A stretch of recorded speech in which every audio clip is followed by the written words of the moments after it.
Hey, Bills Mafia. We know there's only one topic every day. All Bills, all the time. And now Matt Bovee and Sal Capaccio are going really deep, talking Bills all year long, because it's always game day in Buffalo.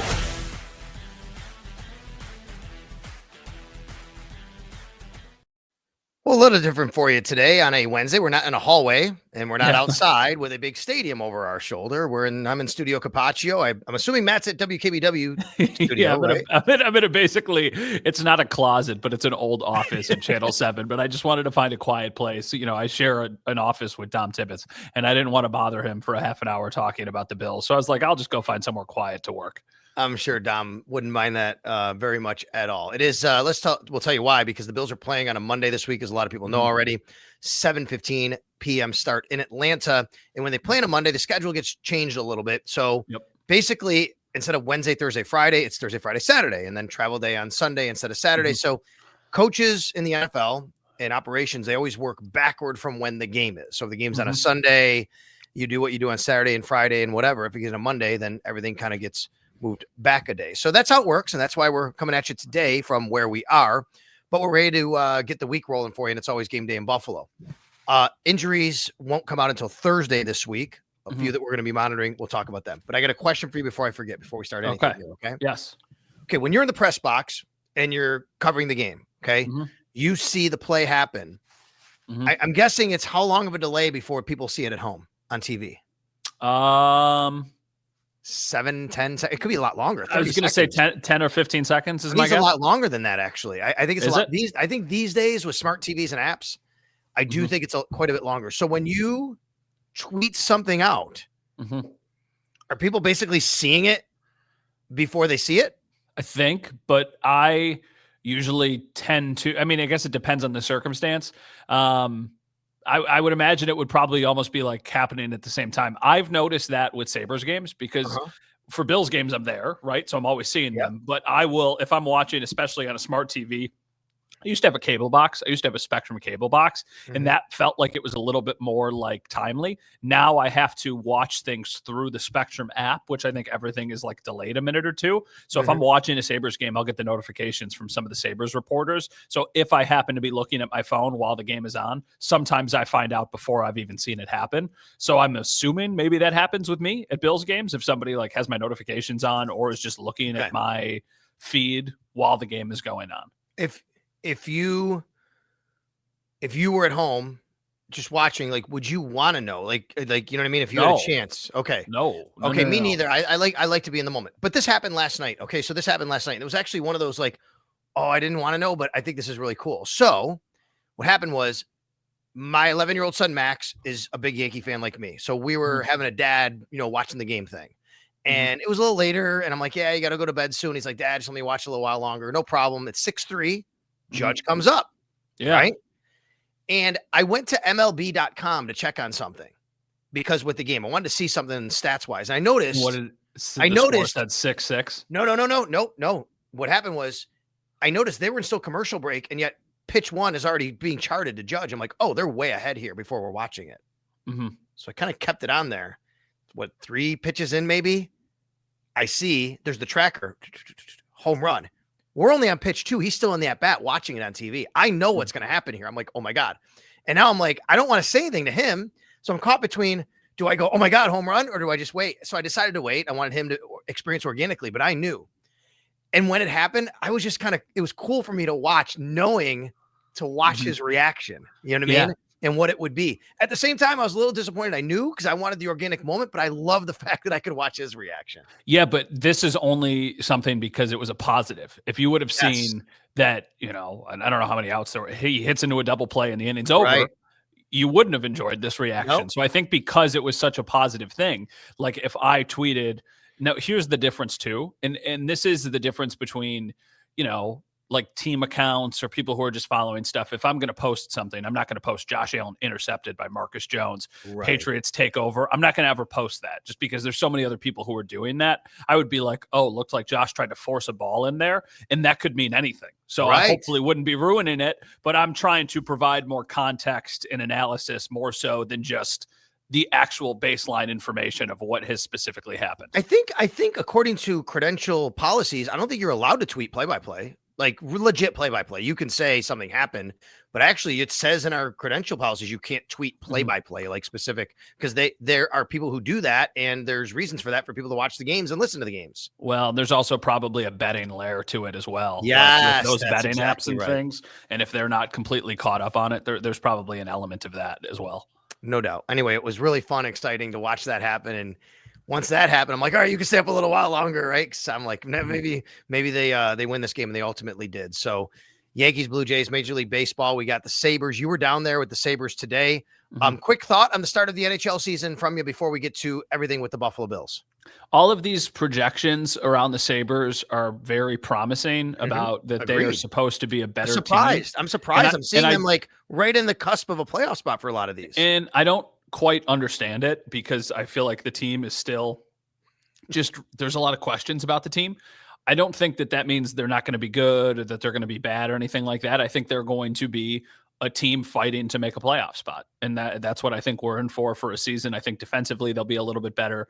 Goaltending is a question because of the injuries with Ukko-Pekka Luukkonen, but it might say more about how I feel about Luukkonen than about how I feel about Alex Lyon, but I don't feel any differently with them having Alex Lyon in net or Ukko-Pekka Luukkonen in net to start the season.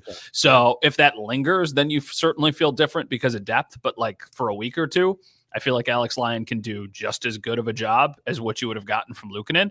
And the goal scoring just needs to be about what it has been. If they do a better job keeping the puck out of their net, their goal scoring level will be enough. They also just need to be much more effective on their power play. So I'm not going to make some crazy prediction. I think that they're a team that's going to be around 88 to 92 points. And that's sometimes good enough to get in, and sometimes it's good enough to be just short. You see that? You hear that, ladies and gentlemen? Not only is he a Bills drought era baby, he's a Sabres drought era baby as well, apparently, because Matt is just very pessimistic. I get it, though. I'm surprised at the projections. I actually do think they'll be better. I think it might come down to, for me, it comes down to what the other teams are in the division. They're in a tough division, but, if you don't get steps up from teams or teams fall back, like the Rangers we saw kind of lose game one, and, maybe they're not quite the team they've been the last few years. We'll see, and that might be kind of how it plays out for the Buffalo Sabres. All right. Let's talk about the Buffalo Bills, the reason why we are here on It's Always Game Day in Buffalo. Thanks a lot for downloading, subscribing. We hope you do that. iTunes, wherever you pod, we appreciate that on the audio side. And on video at Sal Sports, we have over 14,000 subscribers, so thank you so much. Let's keep it going over on that side as well. Bills getting ready for the Atlanta Falcons on Monday Night Football this coming week. This is the final game before the bye. And I do think, Matt, it is an important game to bounce back from what we saw last week against the Patriots. I will point out the Bills have lost a couple of games in a row. Did they lose 2 in a row 2 years ago? They might have, but at least last year, right around this time, it was weeks 4 and 5, I think, with Baltimore and Houston. So, sometimes this happens and yet everything is still fine. But I think more than anything, this is one of those deals where you want to see aesthetically them look a lot better than what they've looked the last few weeks, because it finally came back to bite them. And if you keep, kind of playing with fire, that can happen, and you don't want to drop 2 in a row here. Yeah, definitely. I think that this is an opportunity for the Bills to, give themselves a bit of confidence, and also, ease the fan base confidence a little bit, especially going into a bye week, because if you lose, it lingers even longer because it's coming off of a loss for a whole nother week longer than it normally would be. I think for this game, the more I've started to think about the matchup, we haven't gotten to a practice yet. The preliminary injury reports for both teams are very preliminary. That's the key word. We don't know the status of some of the big players for both sides. I just feel like I have a hard time envisioning the Bills are going to play another stinker. They did it last year, so I don't want to say that it would be unprecedented. But given the way, and I feel especially this way about the offense. Like I feel like the defense is what it is. Like they're going to pretty much every game give up 20, 24, 26, 27 points. That's going to be pretty status quo. Just the offense left so much meat on the bone. And still score. I mean, it's not good enough, but you watch the other games in the league and they still had a chance to win on a day when they had 3 points in the first half and 3 turnovers. They still got to 20. 20 is not good enough, but it's my goodness, if you just eliminate a mistake, maybe you win the game. Not several mistakes, a mistake, you would have had a chance to win the game. So that's why I just feel this is going to be a weird take. I am more optimistic about this game than I was about the Patriots game for the Bills standpoint. I mean, I told you that all week. I am too. And I'll tell you, one of the reasons is I actually believe there is something to this, which is getting away from home a little bit. Like they've played 3 of their first 5 games at home. I'm sorry, right? 4 of their first 5 games. 4 of the first, man, 3 last 4 weeks, but 4 of the first 5 games at home and 3 have been at night. That's what it is. And there is something about going on the road and kind of being together and getting away from distractions. And when you're home and you have I do think there's kind of a little bit of a pressure there for you when you go on the road, night game, Monday Night Football. Yeah, you want to perform under the lights, but I do think going on the road can help this team a little bit. And I know they play really well at home, but sometimes that's just a bonding effect that you have to kind of fix it on your own and get out there and say, okay, now let's go. It's about playing football here now and not, all the stuff that's going on at home and the whiteout and all the different things with Highmark Stadium and all that kind of stuff. Yeah, I think they get a little too comfortable. That's not a trap game, right? Like some people are like, how could you have a trap game? I just feel like they got a little too comfortable. And I feel like this will be a nice chance for them to reset and kind of reestablish what their standard is going to be and not knowing for sure what it's going to be like. But it feels like this Falcons game is going to be a really fun road atmosphere that also has a ton of support for the Bills.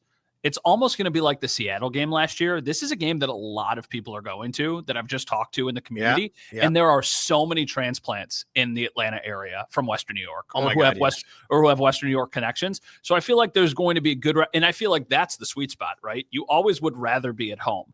If you're going on the road and you get that support that is noticeable, I feel like that provides even more energy and more juice. But that's the side. Like those are far and away, like not the most important thing. I just think that the Bills, if they have a way of Michael Penix is not the most mobile quarterback, right? Right. Like he is talented. That's something that's hurt them, but he's more of a pocket passer. I feel like with your pass rush starting to flash a little bit more with theoretically Ed Oliver and maybe TJ Sanders coming back, like I feel like this would be a chance for that aspect of the game to improve. And, I like I said, I just have a lot of confidence that the offense will show up. All right. So I'm glad you brought that up. Let's look. This is what Ed Oliver posted on Instagram. I'm assuming this is actually his, I saw this someone put on Twitter, and I'm assuming it actually is verified Ed Oliver on Instagram. Do you think this means he's playing? Ed Oliver posted, in case you're not seeing it on the video side, it's an Instagram picture on his verified Instagram account of Ed Oliver and his teammates doing the lasso, basically. That's what it is. Yeah, he's going to play. And I think that the minute it felt really optimistic about his outlook was when Sean McDermott said he was hopeful. Sean doesn't throw that around loosely. That was after the game when he spoke to us on Monday, and he said that he was hopeful with Ed Oliver and that with TJ Sanders, they weren't ready to rule him out for the week. We did see TJ Sanders limited at practice, the final practice before the Bills played against the Patriots. That was on Friday. Even though Sean said he wasn't going to practice, he was out on the field. I think if TJ Sanders strings together a couple games or a couple practices this week, there's a chance we see him as well. I mean, it's not an excuse. The Bills played poorly at a lot of points in this Patriots game. They did play with 2 practice squad call-up defensive tackles who were kind of playing out of position for a chunk of the game. Right? Just because they didn't have the bodies to otherwise have a different solution. Here's something really, I think you make a good point here.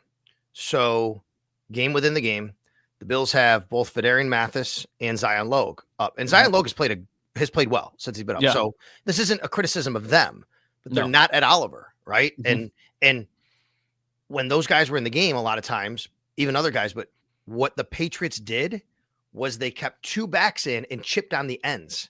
Because they said, we can handle you one-on-one. They're not pass rush guys. These are not penetrators, these guys. Ed Oliver is. If Ed Oliver's playing, you can't do that if you're the Patriots. You can't leave Max protected and chip on the ends because Ed Oliver could beat you one-on-one coming up the middle. So this is the game within the game. You want to know how Ed Oliver can impact the defense? Now you can't do that. Now you're going to focus more on him, which might open up opportunities for Joey Bosa and Greg Rousseau. So I'm not here to tell everybody that, oh my God, Ed Oliver's the fix-all and as I've said all week, doesn't make them the 85 Bears suddenly. But holy cow, Ed Oliver matters. Ed Oliver was their best defensive player in the first game that they played. In a game where a lot of the defense struggled, he was the best impactful and most impactful player. The other thing that now that we've had a little bit of chance to look back on the game, watch the tape, talk to other people who watched the game, looked at the game. We had a really fun conversation on Monday night on our Leading the Charge show with Howard Simon and Joe Buscaglia. I say, like, naturally Howard and Jeremy, like, just muscle memory. With Howard and Joe was talking about how the first half, it's lost because of the way the game ended. But the first half of the game against the Patriots was as good as we have seen the defense play this year. They were really, really solid. But because Stephon Diggs kind of killed them in the second half and the offense was not playing up to their potential, they ultimately lost. So I think we throw all of the positives out the window. Like, they did make strides in the first half of that game. I think Terrell Bernard is starting to play better. I think it was the most that I've noticed Greg Rousseau. And I just think about some of these other pieces that are coming to form.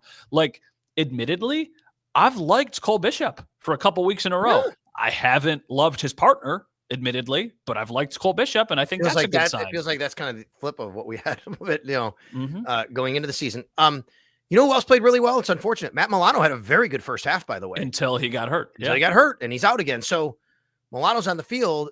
I mean, it doesn't have to be a one-for-one reason, but the Patriots scored 6 points in the first half. He was gone. They scored 17 points in the second half. He mattered. He was someone who made a bit of an impact, but now he's going to be out. Sean McDermott said week to week, but you tell me, I think what he said was he doesn't believe he's going to have to go on IR at this time, right? Yeah. So you got this week, you got the bye. Maybe it's the next week. So it feels like he's going to come back, but at this point, you just don't know how much you can rely on him. Yeah, and I wonder, because Matt Milano is a good player when he's available, but it's just been so inconsistent or sporadic when he has been available.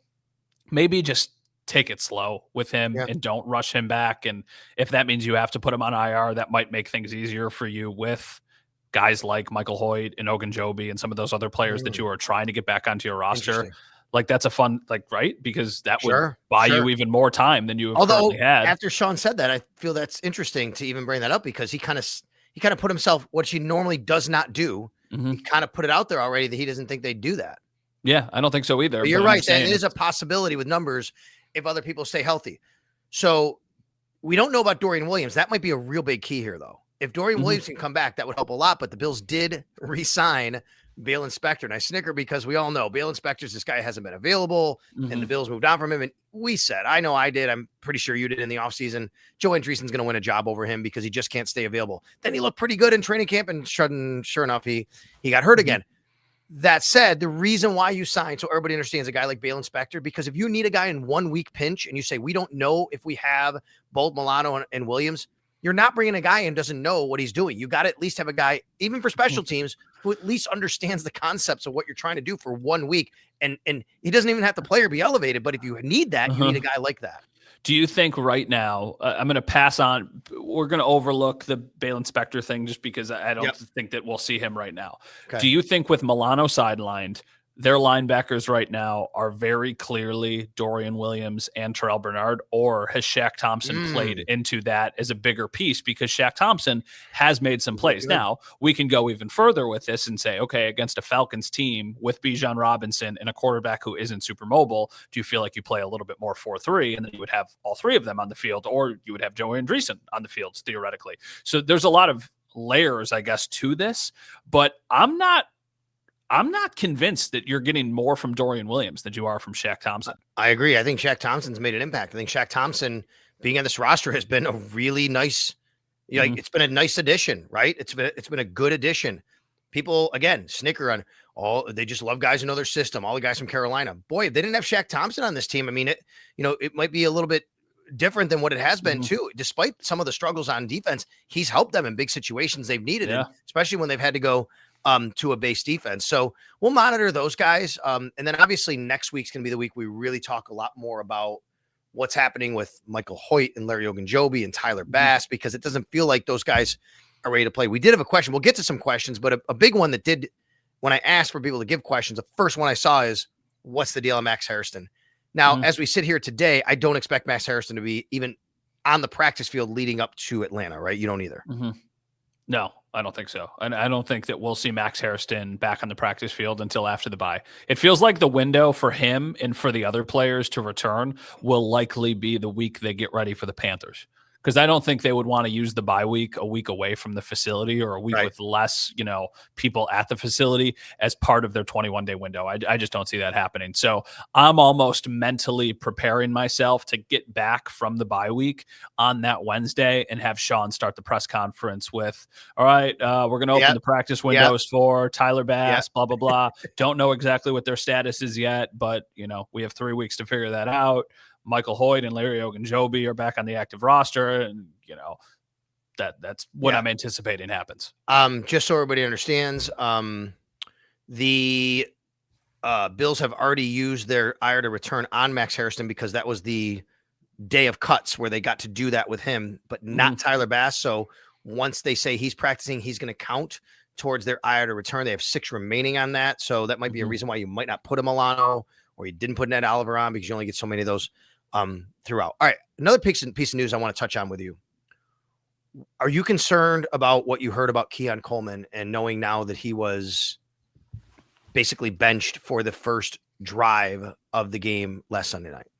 Yes, I am. I'm not panicking or overly concerned, but it's now a reoccurring issue. It was only one drive, so it's a safe assumption that it was a less significant issue than it was the last time this happened, because that was more than one drive, right? Wasn't he benched a quarter last year?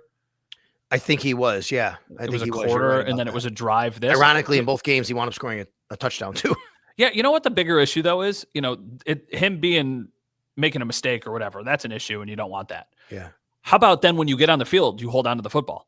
Because he fumbled, and that was a very critical mistake. So I put myself in Sean McDermott's shoes, and I'm thinking, okay, let's just say I don't know what the issue was. Let's say he was late for a meeting, which could very well be what it is, right? Late for a meeting. Let's say you're late for a meeting. Say, you know what? This has happened before. Can't have this happen. You're benched for a drive. You talk to him. He goes on the field. He fumbles. I'm Sean McDermott. I'm thinking, this is a great teaching moment. This is what you get for not being focused. It's what you get for not paying attention to the details, like showing up on time, if that's the case, and then fumbling. It doesn't have to be exactly the reason why or exactly how you have to approach it, but I bet you that all goes into it for Sean McDermott now. Oh, of course it does. Yeah. And I mean, it's just it's a young player. And the line from Sean McDermott took a lot of heat for this answer, because I posted the clip on social media and I didn't agree with it. A lot of people were like, well, we're looking for more consistency from you, Sean, and we're looking for you to perform more consistently and all these things. Because he said that Keon Coleman has shown growth, but they need more consistency. I don't have any problem with a head coach disciplining a player for something if it's a reoccurring issue. I just don't. And it's not like we're talking about a proven, consistent contributor. We're talking about somebody who's very early in their career who has been very inconsistent up to this point. That is a very valid thing for McDermott to say, that they need him to be more consistent. They do. He has been very inconsistent. Yeah, but look, Matt, we know what period we live in right now. It's open season on the head coach, no matter what. No matter what he says, he just has people who just want to tell you that he's terrible and needs to be fired. I mean, I get things every day. They're just not true. I just got one today when someone says it's proven they can't win close games. I went back and said they were 6-4 last year in 1-score games. One of those was the loss week 18 at the Patriots. It's not proven they can't. It's actually proven they can. But then the argument changed. Well, he can't win the Super Bowl. It's just what people say and what people do because they don't like the coach, and that's fine. But at least what I try to do, and I get accused of being a Coach McDermott defender, and that's fine. I don't have any problem with someone saying, I want a new coach. I don't like this coach, whatever. I just want the reasons to be valid. Don't make up stuff. That's what I care about. Yeah, no, I understand it, and I understand the frustration, right? Because here we are again. The one thing is, what has happened in the past doesn't necessarily have to have an impact on what happens in the future. That is the one thing that I will go back to of, we don't know how this season is going to play out yet. So it feels like after a loss, all of the frustrations and all of the questions and the doubts start to pop back up again. And I get that. I have serious questions about if this is the team that can ever get over the hump and win the Super Bowl. I believe in Josh Allen and that he's able to do it. I don't believe in the defense. I just don't have that, at least not yet. Maybe I'll get to that point, but I have never. And that's another reason why I don't think I was so concerned after they lost to the Patriots game. And somebody, posted this on X, and I was going back and forth a little bit, and it wasn't too bad. But I was like, I didn't learn anything in the Patriots game. I learned that if the offense doesn't have a good day and they turn the ball over, the Bills aren't going to win a bunch of football games. And that wasn't something like brand new to me. Like I just don't have a ton of faith that the defense is going to be shutting down teams left and right, and the offense just has to be average. I think for this team to win a Super Bowl, they're going to need the offense to be spectacular. And if they're not, they're probably not going to win. All right, we did ask for some questions. We have, okay, hold on. I got one here. This is a really good one. What is Jack Milko, what is your guys' favorite NFL city to travel to? Oh, that's a fun one. I think we've talked about this in many ways before. I think it depends on what you mean by that. Do you mean just kind of hang out in that city? Because there's a lot of different ways that I could answer this. Because I'll tell you why. It's not a city that plays. I love going to New England because the team, which I fly in the charter, stays in Providence pretty much every year. And I think Providence is an amazing city. It's super cool, like Buffalo, where it's kind of smaller and there's all these great bars and restaurants. You got Federal Hill, all these Italian restaurants. You got a rink in the middle of the downtown during the winter, which is really cool. I do love going to Miami for the total opposite reason. It's beautiful. It's warm, usually when you go out there. But more than anything, the fans that come out, the party on A1A is great. Like, that's kind of cool. So there's a lot of different reasons. Mine's Seattle. I love Seattle. I love I love that city. I loved being able to explore Seattle. I liked that we could go and hike at Mount Rainier a couple days before the game. I think it's a really cool way. This job is, we're very, very fortunate to get a chance to explore some of the country. I am excited because actually Atlanta is a stadium I have not been to. Okay. So this is the only stadium this year that they will go to, at least scheduled right now, that I have not been to yet. So I'm excited to cross another stadium off the list and get to Atlanta. I'm excited to see the Mercedes-Benz Dome because I've heard such phenomenal things about it. You or Josh Allen have not been to this stadium yet. He has not played in the stadium as a member of the Buffalo Bills. He also hasn't played in Carolina in the regular season, which that'll happen later this year. Chris asks, and this actually piggybacks onto Connor. Chris says, if it were your call, not what you think the team would do, who would you target in a trade? And then Connor says, which field stretching wide receiver should the Bills trade for immediately? And why is the only correct answer Rashid Shaheed? I actually like that answer. I do think Rashid Shaheed is really a great fit for the Buffalo Bills. If you're going to, that type of player would be a great fit if you're going to look for a speed guy, a wide receiver, also because he can return punts and kicks. He's very good at it. That would kind of solve a little bit of that problem, if you will, if you want to have a guy who can do that while also contributing on the roster. Wasn't Adam Henry also in New Orleans for a little while? Adam Henry? Yeah, the Bills coach. Oh, yeah. Oh, I know Joe Brady was, but that was a while ago. Let me Adam see. Henry came from, he came from Cleveland, didn't he? Or he came from Dallas maybe at one point? I'm going to look for him right now. Hold on. Let me see. No, you're right. He was Dallas and Cowboys, Cleveland. I got both Buffalo those right. Then Bills. Indiana, yeah. No, you're talking about, no. You're thinking of the quarterback's coach, Ronald Curry. Oh, Ronald Curry was in. Yes. Okay. Well, interesting. Yeah, Rashid Shaheed's a good answer. I think that's a great answer. About another player on that team, not necessarily a field stretching wide receiver. I think Chris Olave is a really good player, and if he could be had, that would be somebody who can separate. That would be like a strictly. Did we have this conversation? This might have been the Monday show, so they all blend together. The perfect person for the Bills to target is Trey Hendrickson. The problem is the Bengals aren't going to do that because the Bengals still think that they can win the AFC North. The Bengals should be thinking about the future, but they're going out and making a move for Joe Flacco, which clearly to me says that they're not willing to punt on the season yet. Right. But Trey Hendrickson is literally a rental. Like, he is a 1 year. This is it. He's a free agent after this year. I mean, for the Bills, he would immediately become your most effective pass rusher. So that's, to me, like the perfect target. It's just not realistic because I don't see it happening. Ronald Curry was with New Orleans for quite a while and actually was the passing game coordinator in 22 and 23. So he would be that's what I was thinking. Intimately familiar with that. All right. What else do we have here? Well, do you have one? No, go ahead. Do you have somebody who you think would be an ideal target for the Bills? Oh, I do. I actually think that is the guy. I think Rashid Shaheed would be like, because to me, it matters that he would be able, if you're going to make Brandon Codrington inactive simply because he doesn't offer enough, which, I like Brandon Codrington, I think the Bills like him, but because he doesn't offer enough, you're trying to play with these numbers and how it works roster wise. You're trying to fit everything in. Shaheed is actually a very good return man, and he can stretch the field and be an offensive weapon for you. I have another fun one. It's not fun, but it's like kind of a no-brainer Bills move that I think that they could make. The Bills trade for Russell Douglas. Doesn't that just make too much sense? I don't know. I think you're kind of doing the Trey White thing again. Maybe if just a little bit better. Maybe I don't know. I think better. I do. Has he been? They're pretty terrible in Miami on defense. Okay, but here's the thing. I feel like if you're going to play a lot of zone defense, Rasul Douglas is still an effective player. I feel like Rasul Douglas got exploited a lot last year when they went into man, which a lot of tied to when Kyer Elam was on the field because they played a lot of man when Kyer was on the field. So I feel like if you're going to play some zone defense with Benford, Rasul Douglas might be a better option and just give you a bit more depth than you currently, because right now, after Christian Benford and Tre'Davious White, your next option is Jamarcus Ingram, right? And then Dane Jackson, yeah. So that's why I'm like, okay, like Russ, it's not going to be an expensive addition. I would give a 6th or a 7th round pick for a team that's probably not going to. There could be another guy out there that you could target. I don't know who though. I mean, like you did Rasul Douglas a couple years ago. It is funny though. You mentioned Kyer Elam. Do you remember, like in training camp, Kyer Elam started off? He had a couple picks in a practice. How many times? You look at this. Look at that. Dallas, Kyer Elam. He looks great as soon as he leaves the Bills. Yeah, he looks terrible this year. He's bench. Sorry. I mean, yeah. You know, it's an indictment on the Bills pick for sure. Like Kyer Elam was not a good pick. He was a bust as a first-round pick, but he didn't go to Dallas and suddenly become good. He can't get on the field anymore for them because he is not good.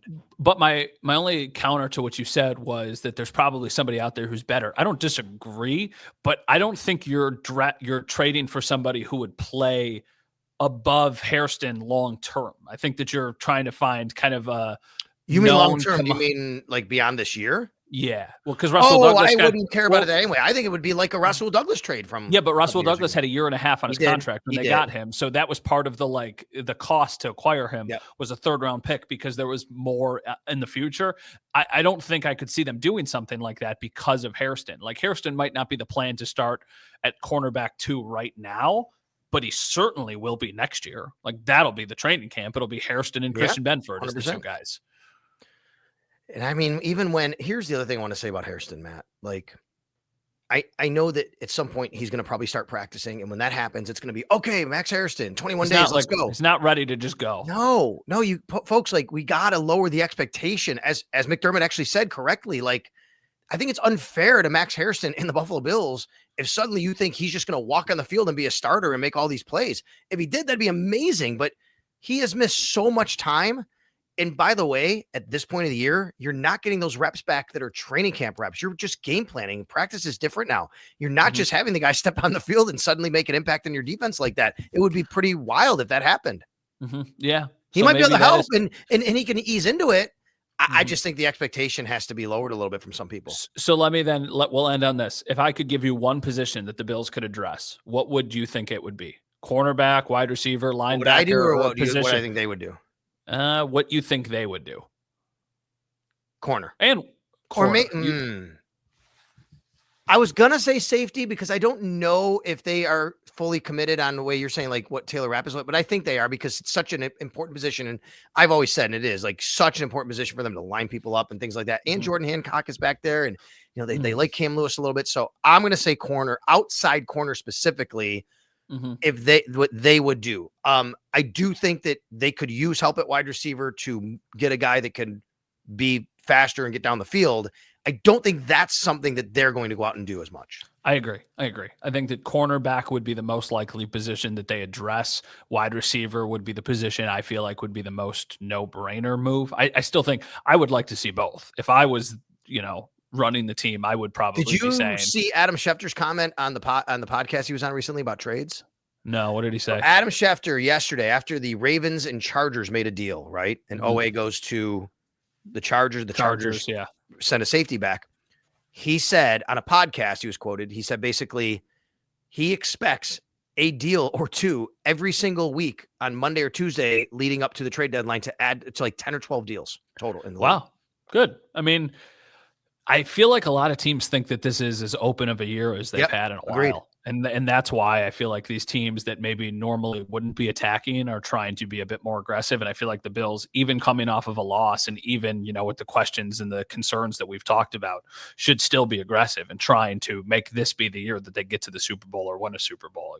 I know that hindsight's a hell of a thing, and you probably wish you didn't give up a 3rd round pick for Amari Cooper and it didn't work out last year, but that wouldn't scare me away from trying to go find another move. even if it is with a relatively premium asset. I wouldn't even think twice about giving up a day 3 pick if it's a player you think could help you. 4th, 5th, 6th, 7th round. I don't care. Do it. You make the move. If you're talking about a 2nd or 3rd round pick, yeah, you got to really make sure that it's a smart move for the team. But other than that, like, because that's the thing, like Rashid Shaheed, I don't think that would be a player that would cost you a 3rd round pick. I think that'd be a 4th or a 5th round pick. And I think that would be a no-brainer move to make. We will monitor injuries for you. You can keep up to date with Matt at Matt_Bove, with me at Sal Sports. The Bills back on the practice field Thursday, Friday, and Saturday. First injury report on Thursday. The Atlanta Falcons and the Bills will be playing, and both the Bills and the Falcons will have their throwback jerseys and helmets and uniforms. At least the helmets for the Falcons, they're going to wear their old red helmet, right? And the Bills are going to have their standing Buffalo red logo. Awesome. So should look awesome on Monday Night Football. All right, we'll talk to you a little bit later in the week or next week, whenever we get back next with you on It's Always Game Day in Buffalo. Thanks a lot to our producer, Mike Robier.